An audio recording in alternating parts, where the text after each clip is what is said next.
Do you think the sponsorship model of cycling is broken? I guess what depends, because cycling is such a big sport, and between pro cycling and amateur events, and I would say that the lack of money definitely is a huge challenge for cycling, and the lack of unity between the different cycling niches, and if you look at how much money cycling has compared to other sports, it just doesn't have anything.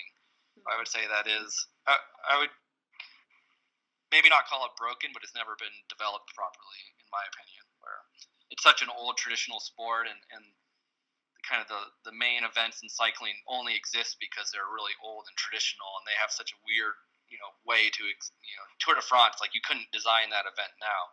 It'd be impossible. It only exists because it's been going on for so long, and it's so powerful in the sport of cycling. It moves so much of the money that it's really hard for other parts of the sport to develop. So in that sense, I guess it could be considered a little bit broken. Have you got any ways that you would improve it? I mean, yeah, if someone were to give me millions of dollars, I would definitely improve it. And I think cycling has huge potential, and I think the Red Hood Crit proved that. If you do it in a way that's extremely accessible to people that aren't traditionalists, it can become a huge spectator sport and be really exciting television product, and it can exist in big cities, not just in the countryside.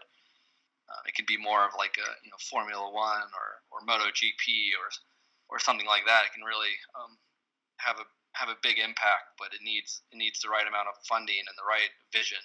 Mm-hmm. And I think the people that come in with a lot of money, they always come in with the wrong approach, and they kind of burn through it.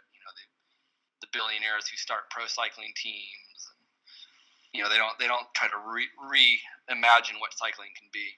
And I think that Red Hood Crit did that. We just didn't get over the hump of our funding problem. If you enjoyed this video, be sure to like and subscribe. And to listen to the full podcast, you can search the Keira McVitty Podcast in your favourite podcast platform, or you can click the link below. Keep risking it for a biscuit, and I'll see you in the next video.